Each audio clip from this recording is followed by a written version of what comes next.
Hello guys, welcome to the channel. आज के समय अमेरिका रसिया को रोकने के लिए अपनी अलाई कंट्रीज को इकट्ठा कर रहा है।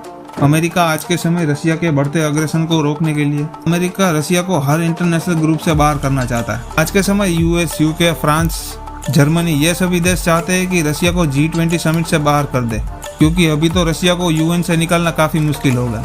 आज के समय कई यूरोपियन कंट्रीज रसिया को G20 से बाहर करना चाहती है, चाहे G20 का G19 ही क्यों ना हो जाए। पर यहाँ पर चाइना ने यह कहा है कि आप लोग रसिया को G20 समिट से बाहर नहीं कर सकते, कि रसिया एक बहुत ही इम्पोर्टेंट कंट्री है। शुरू से ही चाइना तो रूस के फेवर में ही था।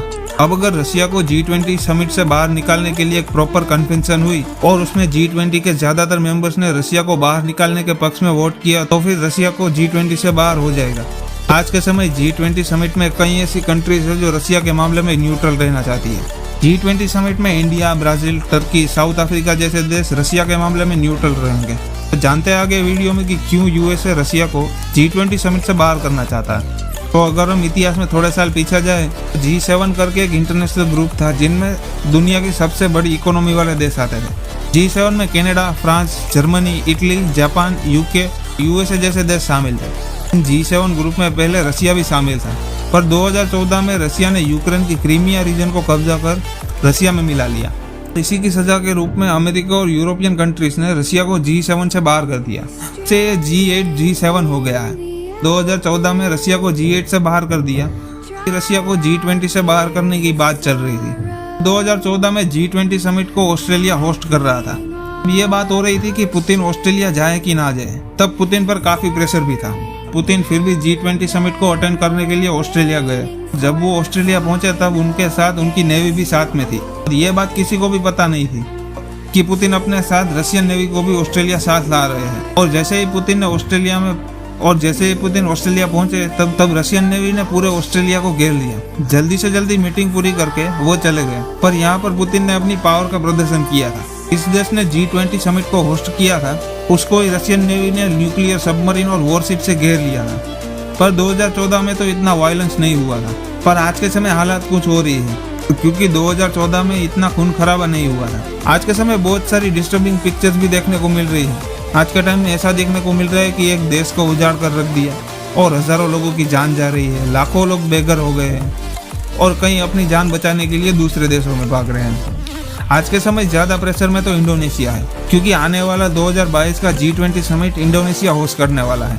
पर यह सौभाग्य पहले इंडिया को ही मिलने वाला था, पर बाद में G20 समिट को होस्ट करने के लिए इंडोनेशिया को चुना गया।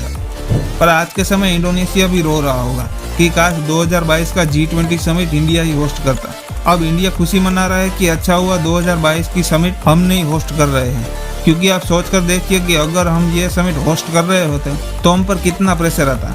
अमेरिका तो हमारे सिर पर ही चढ़ जाता और बोलता कि आप रसिया को समिट में आने से रोकिए। अब अभी इंडोनेशिया पर बहुत प्रेशर आ रहा है कि आप होस्ट कंट्री हो और आपको ही रसिया को बोलना होगा कि आपका यहाँ पर स्वागत नहीं होगा। और यहाँ पर एक प्रॉपर कन्फेशन होनी चाहिए कि रसिया को G20 में बाहर निकालना चाहिए या नहीं। अब अगर इंडोनेशिया रसिया को नहीं रोक पाता है तो यूरोप के कई देश G20 समिट को अटेंड ही नहीं करेंगे और यहाँ पर मास बॉयकॉट भी हो सकता है। अभी इसके बारे में कुछ कह नहीं सकते, पर ऐसा हो भी सकता है। अब अगर मास बॉयकॉट हो गया तो जिनको इस समिट से उम्मीद थी वो भी टूट जाएगी, क्योंकि इस समिट के ना होने की वजह से ग्लोबल इकोनॉमी पर भारी इम्पैक्ट पड़ने वाला है। और अब भी कई देश है दुनिया में जो पेंडेमिक के माहौल में जी रहे हैं, क्योंकि पेंडेमिक ने कई देशों की इकोनॉमी को बर्बाद कर दिया है। ऐसे कई देश है जैसे कि श्रीलंका, पाकिस्तान और कई सारे अफ्रीकी देश, और इस समिट के ना होने की वजह से उनको कोई रिलीफ भी नहीं मिलेगा, इसीलिए वो कर्ज के तले और डूब जाएंगे। तो ये G20 कंट्रीज मिलकर काम कर रही थी और अब ऐसा ना होने की वजह से इन देशों को रिलीफ भी नहीं मिल पाएगा। ना आज के समय कोई भी कंट्री साथ मिलकर काम करना नहीं चाहती, जैसे कि पहले कंट्रीज साथ मिलकर किया करती थी। आपका क्या ओपिनियन है इस मामले में, हमें कमेंट करके जरूर बताइएगा। So see you in the next video. अगर आपको वीडियो इन्फॉर्मेटिव लगा हो तो चैनल को जरूर सब्सक्राइब करें। Thank you.